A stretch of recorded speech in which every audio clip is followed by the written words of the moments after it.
They told me I would never be on TV, and the cruelest part was that the loudest voice saying it wasn't a stranger or a critic. It was my own son, laughing as if my dream were some silly joke.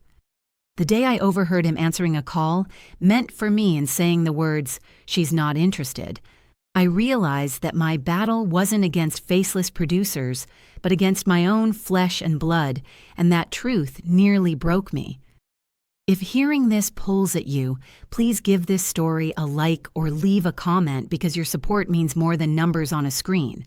It means women like me are not forgotten, that our voices and our dreams still matter, even when people close to us try to bury them. My name is Susan Lawson. I'm 50 years old, and my life has always been built around food, not fancy restaurants or glossy kitchens, but the humble stove where casseroles turn into comfort and pies bring neighbors through the back door uninvited. I was never rich, but I always believed I had a gift, a binder full of recipes written in ink smudged by flour, and a heart that wanted nothing more than to share them with the world. People told me, "Susan, you should be on TV," and while I laughed it off, in secret I believed it. So I wrote letter after letter to cooking shows, so many that the mailman once joked I should have a mailbox labeled "Rejections Only," and I laughed then too, though after a while the joke wore thin. Still, I believed persistence was like yeast. You might not see it working, but given enough time, it rises. When my son Daniel, 28, moved back home, I thought maybe he would be the one to encourage me, to stand by me as I chased what seemed impossible. At first he seemed helpful, fixing the Wi-Fi, sorting the mail, answering calls when my hands were deep in dough. I told myself it was love, but soon I noticed things that didn't add up. Missing letters, dropped calls, applications that seemed to vanish into thin air. I tried to convince myself that the world simply wasn't ready for a middle-aged woman teaching potluck classics. But then came the day when I heard him on the phone. His voice was calm, confident, almost smug as he told a producer that I wasn't interested. And with that one line, he didn't just close a door, he slammed it in my face. I stood in the hallway with flour dusting my hands and streaking my cheeks where I had touched my face. And in the mirror, I looked like a sad clown straight out of a circus. And for a split second, I even laughed. Because if life insists on humiliating you, sometimes laughter is all you have left. But under the laughter, something else began to rise, slow and steady like dough under a towel. And it was the realization that my own son wasn't just doubting me, he was sabotaging me. And that betrayal cut deeper than every rejection letter I had ever received. I didn't yet know why he was doing it or how far he would go, but I knew this. I was not finished. My story was only beginning. At first, I tried to convince myself that Daniel's interference was a one-time mistake, maybe a clumsy attempt to shield me from disappointment. But denial is like leaving milk out on the counter. You can pretend it's fine for a little while, yet deep down, you know it's already sour. And the more I looked around my own home, the more I saw how much he had taken over. He handled my mail before I could reach it. He guarded the Wi-Fi password like it was nuclear codes, and he answered nearly every call, leaving me to wonder whether I was the homeowner or just a tenant waiting for permission.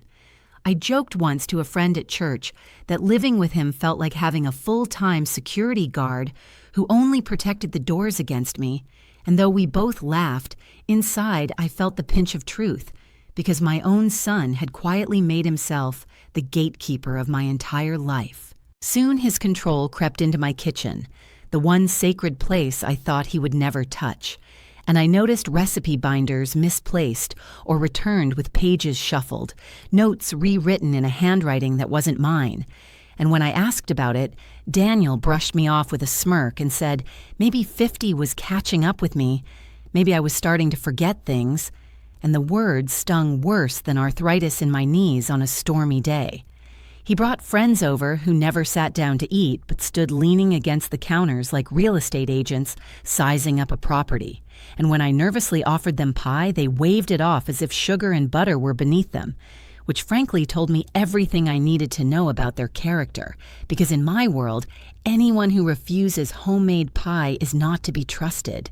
The small oddities became larger cracks, like strange packages arriving with spice samples I never ordered, vanishing before I opened them, and bank statements with withdrawals I couldn't explain, amounts that started small and grew bolder until they were impossible to ignore. Each time I asked Daniel, he patted my shoulder with that same practiced smile and told me not to worry, that he was handling things, as if I were a confused old lady who couldn't balance her own checkbook. And for the first time in my life, I began to doubt myself. I wondered if maybe he was right, if perhaps I was foolish to think about TV, if maybe I had become forgetful, if the rejection wasn't from the world but from reality itself. And that doubt was sharper than any knife in my kitchen because it sliced straight through my confidence. And yet the more I tried to ignore it, the more I sensed something larger moving beneath the surface, shadows that stretched far beyond Daniel's smug control. Because neighbors mentioned seeing him out late at night with men in flashy cars, receipts slipped from his jacket with cash amounts no ordinary job could justify, and strangers lingered outside our house longer than they should, their engines humming in the dark like predators, waiting for a signal. Even when I called the police about suspicious cars idling on the street, the officer's polite shrug told me more than his words, and I felt the strange chill that comes when people who are supposed to protect you clearly know something they won't say. I told myself I was being paranoid, that maybe sleepless nights and too much coffee were spinning stories in my head, but in my chest, the truth burned steady. This was only the beginning, and the son who once said I'd never be on TV was dragging me into something far darker than rejection. One evening, while folding laundry in the half-light of the living room, I found something crumpled in Daniel's jeans pocket, a slip of paper small enough to be overlooked, but loud enough to change everything, a receipt from a cash-only club across town with a name that made my stomach tighten, because it was a place I had heard whispered about at church as the kind of establishment where deals happened in corners and problems were solved with favors, not receipts. At first I tried to tell myself it was harmless. Maybe Daniel had gone for a drink with friends, but scrawled across the back was a number and a name, Riggins. And even I knew enough to realize that nothing good was ever attached to a name spoken in low tones like that. A few days later, I went to the market, and while paying for vegetables, I overheard the clerk joking with a friend about my son, laughing that young Lawson is a VIP now, and that even the police kept their distance when he came around, and though they chuckled as if it were gossip, I felt my pulse quicken, because suddenly the cold stares, the idling cars, the missing money all made a sick sort of sense. I kept my face calm, even made a little joke about how the only VIP card I had was for the grocery store discount aisle. But inside, I felt the ground shifting under my feet, because my son wasn't just sabotaging me out of pride, he was tangled in something that stretched far beyond family arguments and ruined casseroles. Then came the moment that lit the first spark of real hope in weeks, browsing online from the library computer, the one place Daniel couldn't monitor me. I stumbled on a ghost kitchen listing, a delivery-only menu with photos that looked painfully familiar.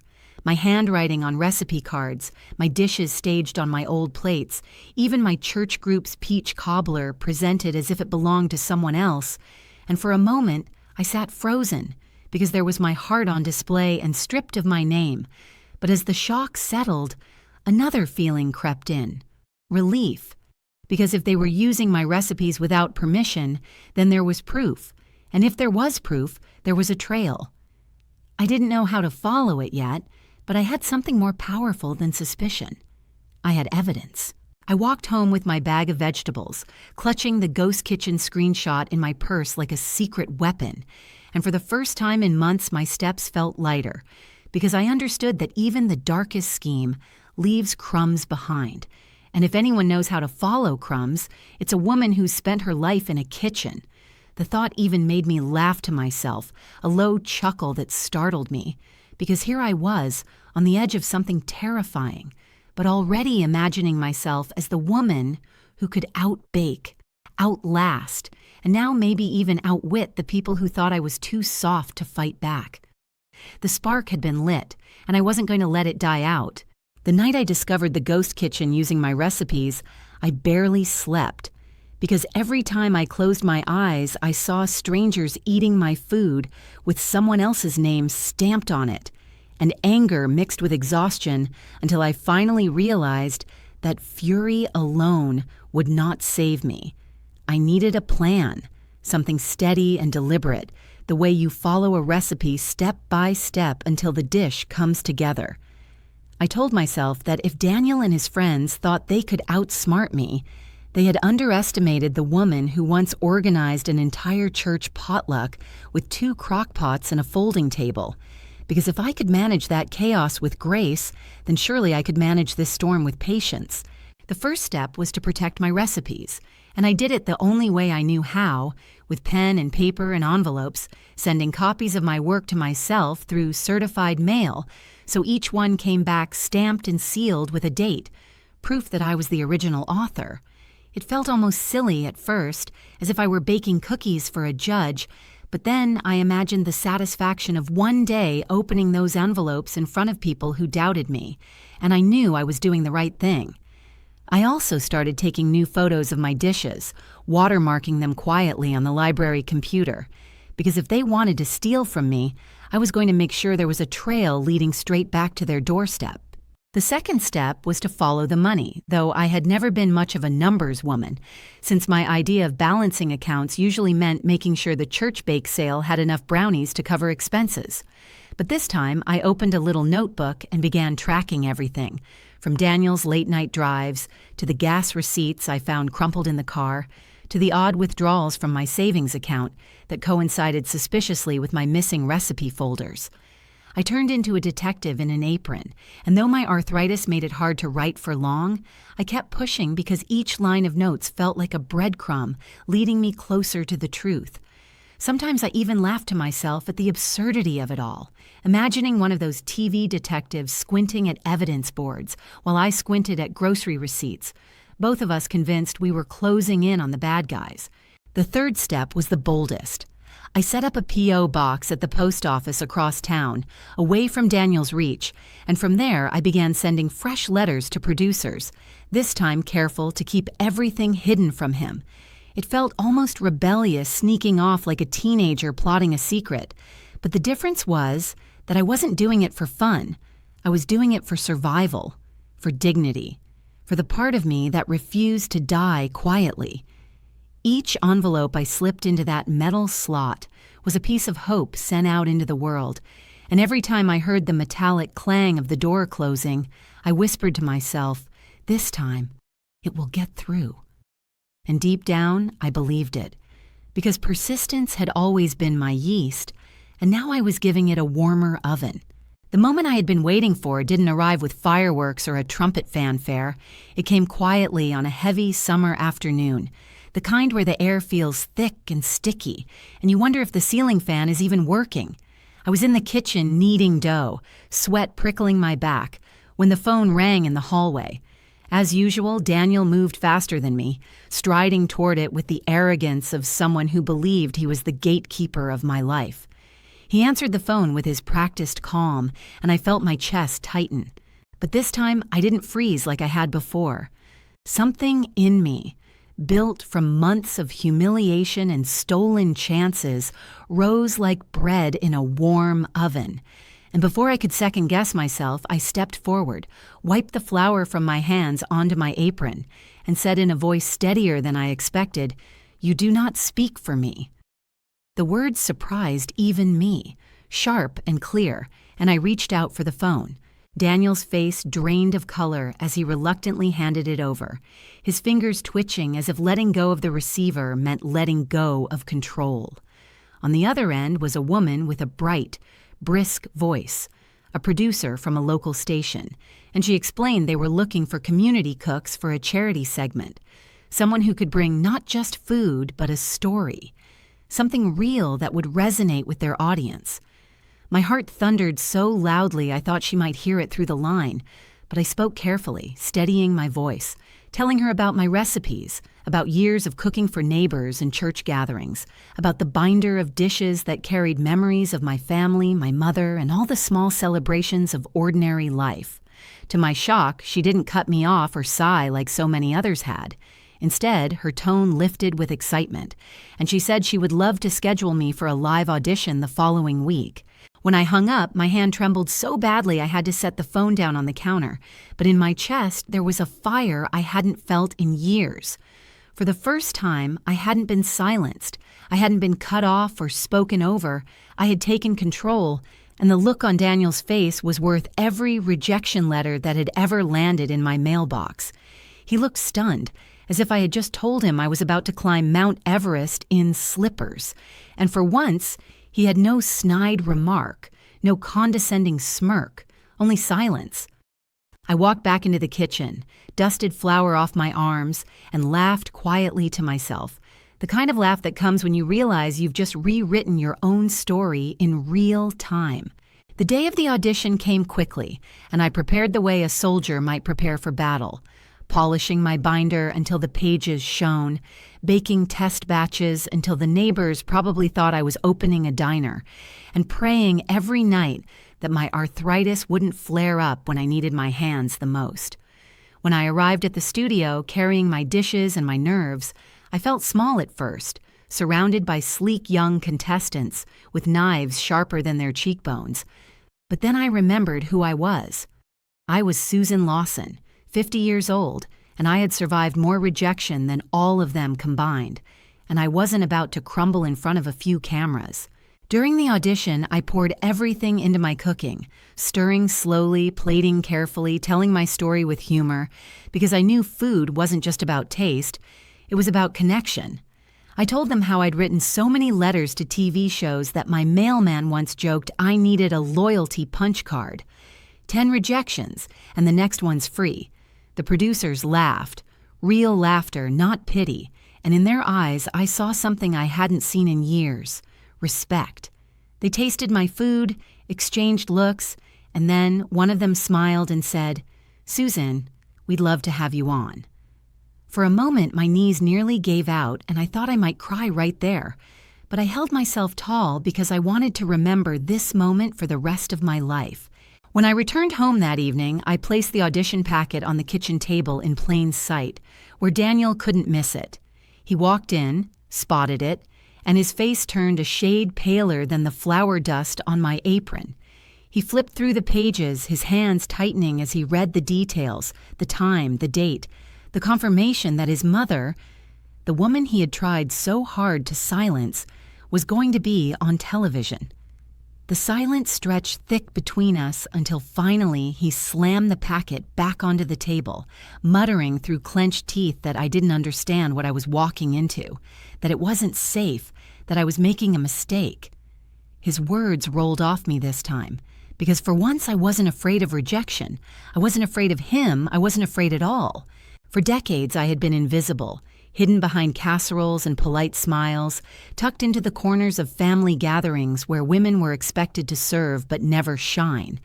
But now I had something real, something undeniable, in writing and in ink. Proof that I was worthy, proof that I belonged. Daniel's fear told me more than his words ever could. He wasn't worried about my failure. He was terrified of my success, because my light would expose everything he had tried so hard to hide. And though I didn't yet understand the full danger of what I was stepping into, I knew this: I would not step back. The door had cracked open, and this time I was walking through it with my head held high, no matter who tried to close it behind me. For most of my life, I had been the woman who nodded politely, who accepted closed doors as fate, who quietly swept crumbs from the table while others took the main dish. But the moment I held that audition packet in my hands, something shifted inside me. And for the first time in decades, I realized I was no longer standing in the shadow of anyone, not even my own son. Daniel had always spoken to me as though my age were a weakness, as though turning 50 had turned me into some relic destined for potlucks and church basements. But now I felt younger than I had in years, my blood hot with a determination that left me almost giddy.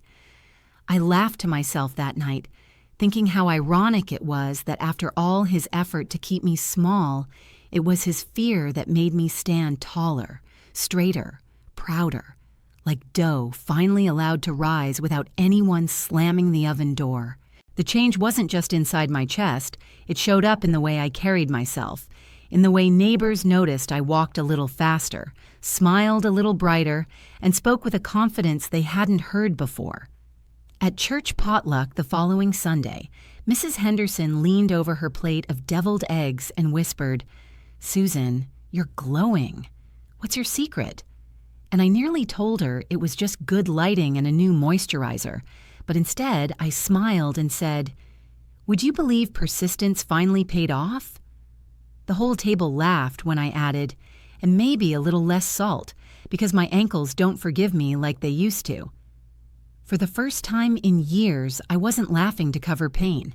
I was laughing because joy bubbled up naturally, and that joy was stronger than every rejection that had once hollowed me out. Daniel, on the other hand, seemed smaller every day, not in size but in spirit, his confidence cracking the way a pie crust crumbles when it's overbaked.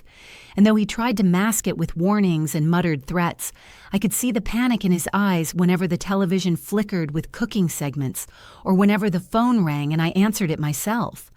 The roles had reversed, and now it was Daniel pacing the floor, restless and jumpy, while I sat calmly at the table reviewing recipes, my pen scratching notes like a drumbeat of quiet power.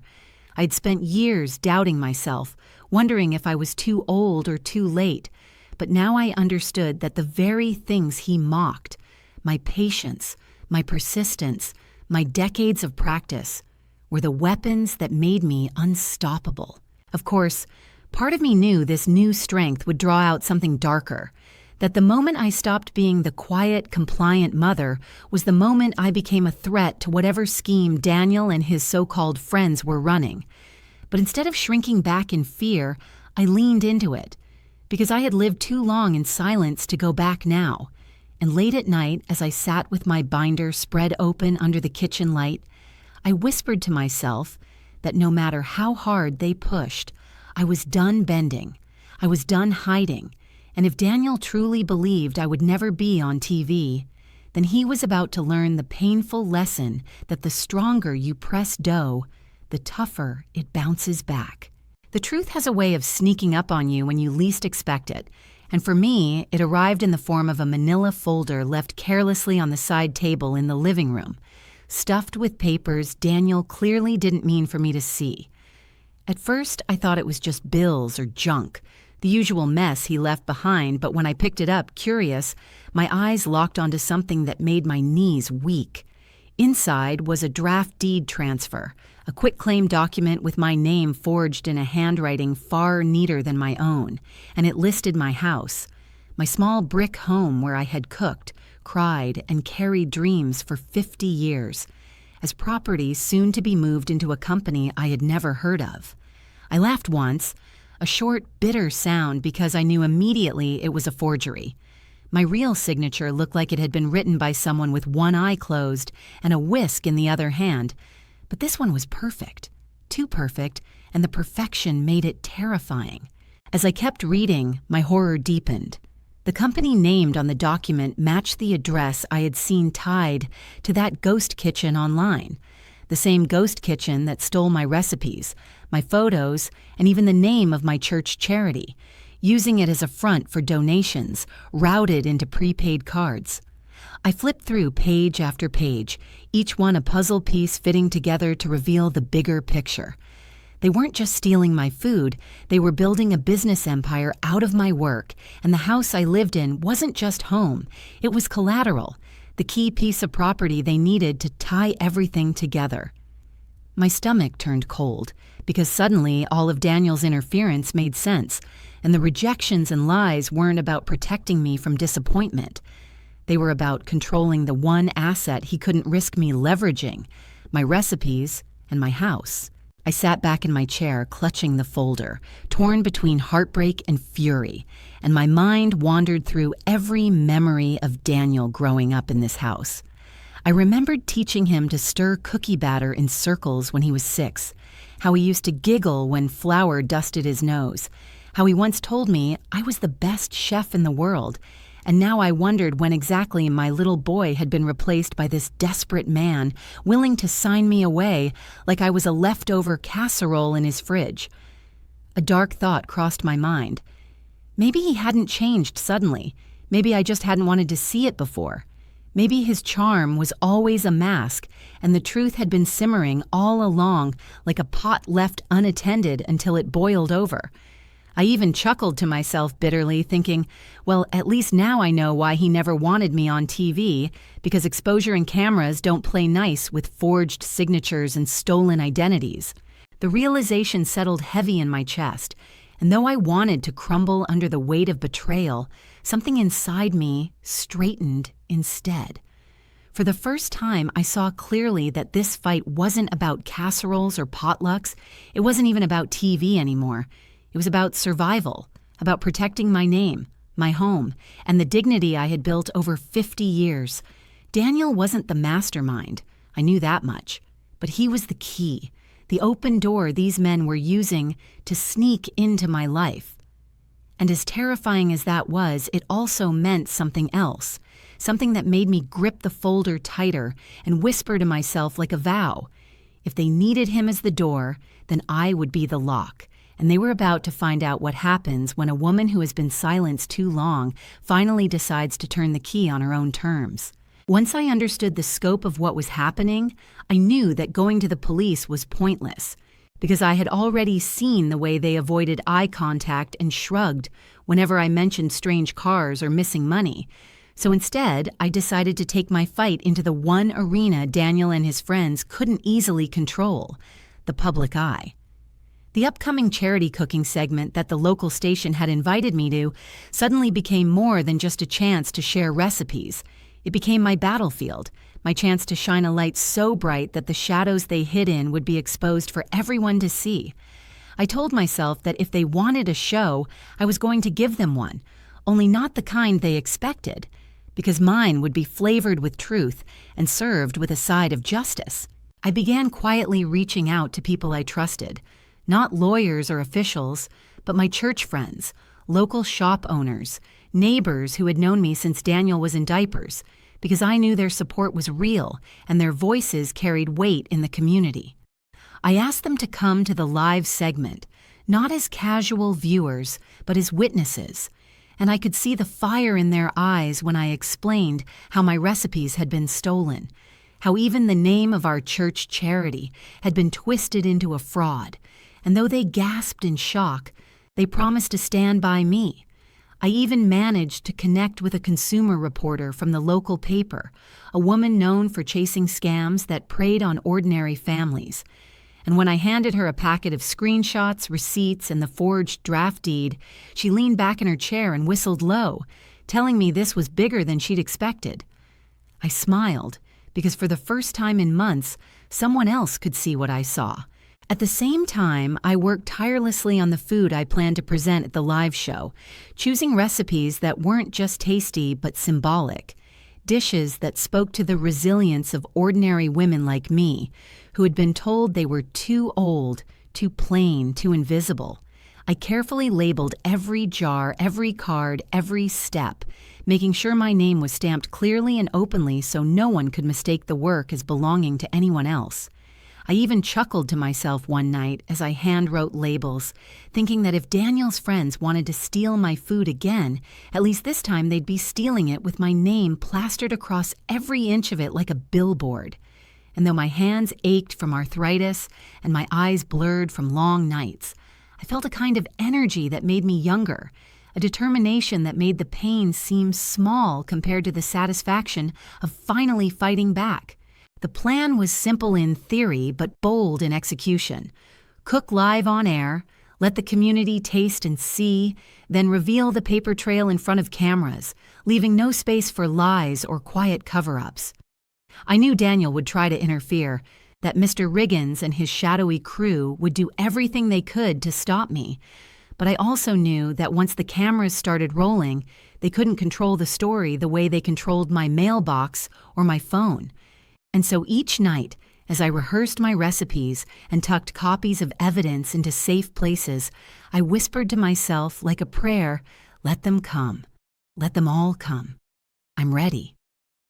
The morning of the live segment, I woke before dawn, nervous yet calm, because this time it wasn't fear of rejection but the anticipation of being heard. I packed my labeled jars, my binder, and the evidence hidden inside, tied my apron tight, and told myself that after 50 years of cooking through storms, this would be the day my food spoke for me. On camera, I smiled, sharing stories of casseroles that healed families and pies that marked milestones, and I joked that my mailman once said I needed a punch card for rejections. 10 no's, and the next one's free. The audience laughed. The crew leaned in, and I felt something I hadn't in years: respect. Then the reporter joined, clicking a screen that showed my recipes online, my photos, my dishes, but without my name. She revealed the fake charity page beside the real one, the money trail clear as daylight. The audience gasped, the studio fell silent, and I knew the lie had cracked open where no one could deny it. In the corner, I saw Daniel's face drained of color, and near him, Mr. Riggins tried to blend in like a guest, but the cameras had already locked onto them. I kept plating calmly, my hands steady, because I understood the truth now. Whatever happened next, the whole city had just seen the theft with their own eyes, and there was no way to erase it. The broadcast shifted in a heartbeat from cheerful cooking to a public trial, and what struck me most was not the gasps of the audience, but the way power seemed to drain out of Daniel like water from a cracked jug. For years, he had spoken to me with the confidence of someone holding the keys to my future, but under the bright lights he looked small, his shoulders hunched, his eyes darting like a child caught with his hand in the cookie jar. The irony wasn't lost on me. The man who once told me I'd never be on TV was now frozen in front of cameras, exposed for everyone to see. The producers kept the stream steady, cameras split-screening between my cooking and the evidence packets now in the reporters' hands, and viewers began flooding the live chat with their own stories, names, and dates of similar scams. The more people spoke, the clearer it became that this wasn't just about me, it was about a web of theft and deceit. And for the first time, the police who had always looked away suddenly had no choice but to look closer, because silence doesn't survive once it's broadcasted live. I plated my final dish, smiling as if I were at a Sunday potluck, because I knew I had just turned the kitchen into a courtroom. Mr. Riggins tried to keep his usual smirk, stepping forward like he was about to donate, but the reporter named him directly, her voice steady as she read from the documents I had given her. His smile faltered, his jaw clenched, and I thought to myself that I had seen pie crusts crumble with more grace. Meanwhile, Daniel stood at the edge of the stage, pale as flour, unable to move, because the story was no longer his to control. What they once hid in shadows was now plastered on screens, and every denial would only sound like another lie. As applause broke out from the audience, soft at first and then louder, I felt the weight lift from my shoulders. I wasn't just Susan, the woman writing unanswered letters.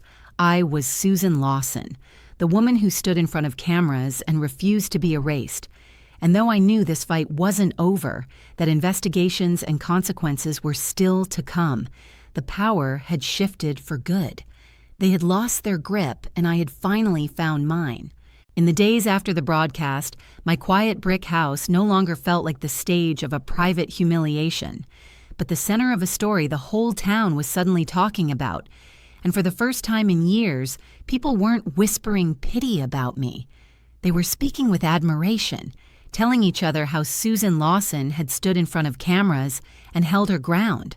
The local station replayed clips of the segment, the newspaper ran a feature on the fraud exposed through my recipes, and neighbors who once only came by for pie now knocked on my door to tell me they had never been prouder to know me.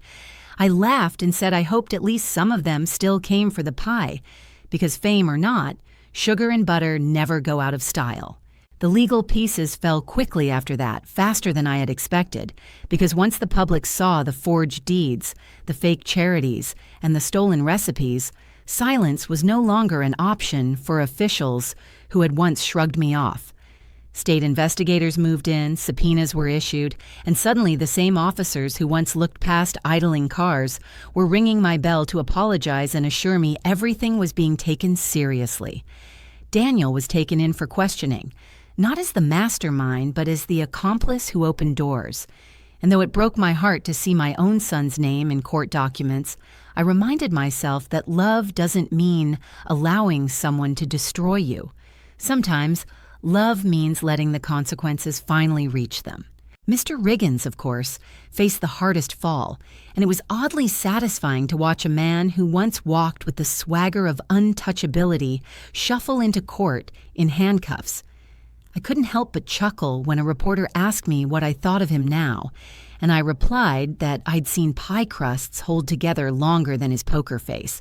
It became a small-town joke after that, people greeting me with, "Susan, tell us again about the pie crust." And though it was lighthearted, I knew beneath it was the respect I had craved for years. Respect not for being perfect or glamorous, but for standing up when it mattered. Through it all, I kept cooking. Not for fame or applause, but because the kitchen was still my heart, and now it felt like mine again. I even accepted the station's offer for a recurring segment on budget comfort meals, the kind of dishes that tell stories through taste, and I made sure every contract had my name spelled correctly, every credit line visible, every recipe guarded. The past could not be undone, but the future was finally mine to write. And as I plated another casserole one evening and set it down before a neighbor, I whispered to myself that the true victory wasn't just exposing the lies. It was proving to myself that even after years of being silenced, I could still rise. Life after the storm felt different, calmer, brighter. And for the first time in years, I walked into my kitchen not as a woman fighting to be heard, but as someone who had finally claimed her voice. The old brick house, once threatened by forged signatures and quiet betrayals, now felt solid again, its walls no longer a cage but a sanctuary, and every time I pulled a dish out of the oven, I thought to myself that it wasn't just food I was serving anymore. It was proof that I had survived. My name, once erased from menus and contracts, now appeared proudly on TV credits, and I smiled at the small irony that the son who told me I'd never be on television had been proven wrong by the very cameras he once tried to keep away from me. I continued my weekly segment on the local station, not glamorous or fancy, but exactly what I wanted. Recipes that told stories of resilience, dishes that stretched $1 without stretching dignity, and flavors that reminded people that comfort can be simple yet powerful. Viewers began sending letters, not rejections this time, but thanks, telling me how a soup recipe carried them through hard times, or how my joke about the mailman's punch card made them laugh on a bad day. I taped those letters to my fridge the way I once taped rejection slips, and I laughed at the difference, because the fridge finally looked like a wall of encouragement instead of a monument to failure. As for Daniel, our relationship remained fractured because respect once broken doesn't mend as easily as pie crust. And though I still loved him as a mother, I knew love didn't mean returning to the same patterns that nearly destroyed me. His court-ordered community service placed him at the very food pantry that had benefited from my broadcast, and I smiled at the poetic justice of him serving meals made from recipes he once tried to erase. I even joked to a friend that life had finally given me the most satisfying seasoning of all, karma sprinkled generously like powdered sugar on a pie. It wasn't bitterness I felt, but a quiet satisfaction that life had restored balance in its own sweet way. And so, at 50 years old, I finally understood something I wished I had learned earlier. Dreams don't expire with age. They only expire when you stop fighting for them. People may try to silence you, even the ones closest to your heart. But if you keep pushing, If you keep baking, writing, or showing up, eventually persistence will rise like good dough. My story wasn't about fame or fortune, it was about dignity, about reclaiming what was mine, and about proving that no one has the right to tell you you're too old to be seen. And if I had to leave one moral behind, it would be this: never underestimate a woman with flour on her hands and fire in her heart, because she will rise, she will serve, and she will make sure everyone at the table remembers her name. If this story touched you even a little, I'd love it if you hit that like button, left me a comment, or even subscribe to the channel. It might seem small, but to me it feels like sitting around the same kitchen table, sharing stories and supporting each other. Your words and your support are the reason I can keep bringing these kinds of stories to life. And honestly, it means more to me than you know.